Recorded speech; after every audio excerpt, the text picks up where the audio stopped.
మెదక్ జిల్లా నార్సింగి మండల కేంద్రంలో జిల్లా కలెక్టర్ రాహుల్ రాజ్ నిర్దేశానుసారం మహిళా అభివృద్ధి మరియు శిశు సంక్షేమ శాఖ జిల్లా మిషన్ సమన్వయకర్త సంతోషి ఆధ్వర్యంలో స్థానిక తహసీల్దార్ షేక్ కరీం అధ్యక్షతన తహసీల్దార్ కార్యాలయంలో అంతర్గత ఫిర్యాదుల కమిటీ ఏర్పాటు చేశారు. కమిటీ కార్యాచరణ గురించి సంతోషి వివరిస్తూ పలు ప్రదేశాల్లో మహిళల భద్రత లక్ష్యంగా లైంగిక వేధింపుల పరిహార చట్టం 2013 ప్రకారం కమిటీలు ఏర్పాటు చేయడం జరుగుతుందన్నారు. ఫిర్యాదుల కమిటీలో 10 మంది కన్నా తక్కువ పనిచేస్తున్న సంస్థల మహిళల నుంచి యజమాని లేదా అధికారి లైంగిక వేధింపులకు పాల్పడినా, ఇంట్లో పనిచేస్తున్న మహిళలపై లైంగిక వేధింపులు జరిగినా బాధితురాల నుంచి కమిటీ ఫిర్యాదులను స్వీకరిస్తుందని, లైంగిక వేధింపులకు గురవుతున్నట్లు అనిపిస్తే సంఘటన జరిగిన 3 నెలలలోపు కమిటీ ఫిర్యాదులు చేయాలని వివరించారు. లైంగిక వేధింపులకు గురి అవుతున్న మహిళలు మండల స్థాయి అంతర్గత ఫిర్యాదుల కమిటీకి ఫిర్యాదు చేయాలని, ఇక్కడ న్యాయం జరగదని అనిపిస్తే జిల్లా కార్యాలయంలో గల లోకల్ కంప్లైంట్ కమిటీలో లిఖితపూర్వకంగా లేదా ఫోన్ నెంబర్ 181 పై సంప్రదించవచ్చన్నారు. తహసీల్దార్ షేక్ కరీం మాట్లాడుతూ ప్రభుత్వ, ప్రైవేటు సెక్టర్లలో విధులు నిర్వహిస్తున్న మహిళల భద్రత కోసం అధికారుల ఆదేశానుసారం కమిటీ ఏర్పాటు చేశామన్నారు. కమిటీకి స్థానిక తహసీల్దార్ నోడల్ అధికారిగా వ్యవహరిస్తారని, కమిటీలో స్థానిక ఎంపీడీఓ ఆనంద్, వ్యవసాయ విస్తరణ అధికారిని విజృంభణ, ఐకేపీ ఏపీఎం అశోక్, మండల వెటర్నరీ వైద్యులు సుధాకర్లు ఉన్నారన్నారు. పనిచేస్తున్న మహిళలు లైంగిక వేధింపులకు గురైనట్లు అనిపిస్తే నిర్భయంగా కమిటీకి ఫిర్యాదు చేయాలని, ఫిర్యాదుదారుల వివరాలు గోప్యంగా ఉంచుతామన్నారు. తమ వద్ద పరిష్కారం లభించినప్పుడు ఫిర్యాదులను జిల్లా కమిటీకి బదిలీ చేస్తామన్నారు. గుడ్ మార్నింగ్ అండి. మేము ఉమెన్ అండ్ చైల్డ్ డిపార్ట్మెంట్ నుంచి కలెక్టర్ సార్ ఇన్స్ట్రక్షన్స్ ప్రకారం పనిచేసే చోట మహిళలపై లైంగిక వేధింపుల చట్టం 2013 చట్టం ప్రకారం ప్రతి దగ్గర కూడా ప్రతి మండల్లో ఎంఆర్ఓస్ని, సర్స్ని నోడల్ ఆఫీసర్గా ఈ చట్టం కింద అపాయింట్ చేయడం జరిగింది. అలాగే ప్రతి మండల్లో కూడా ఒక ఐసీ ఫామ్ చేసి ఆ మండల్ లెవెల్లో మహిళలు ఎక్కడ వర్క్ అంటే పనిచేసే ప్లేస్ అంటే ఓన్లీ గవర్నమెంట్ కాకుండా non government, shopping malls, market area ఎక్కడైనా ఒక మహిళ వర్క్ చేస్తుంది అంటే అక్కడ మహిళపై ఏదైనా లైంగిక వేధింపు కానీ సైగలతో ఏదైనా జరిగితే తను కంప్లైంట్ ఇచ్చేలాగా ఇక్కడ ఐసీ ఫామ్ చేయించడం జరిగింది.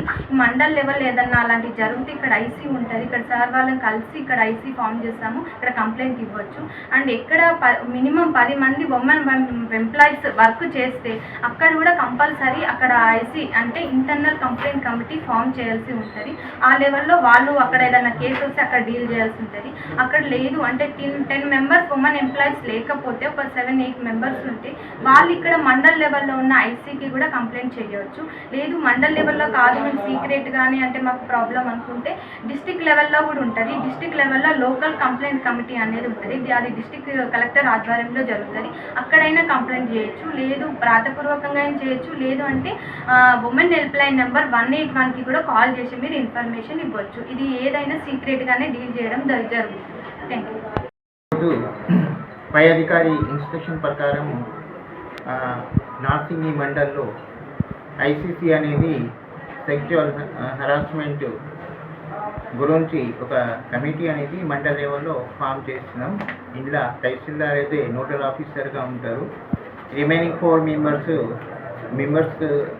మెంబర్స్గా ఉంటారు. అందులో ఎంపీడీఓ గారికి తీసుకున్నాం. తర్వాత అగ్రికల్చర్ ఎక్స్టెన్షన్ ఆఫీసర్ ఉన్నారు. తర్వాత ఏపీఎం గారు ఉన్నారు, ఐకేపీ డిపార్ట్మెంట్.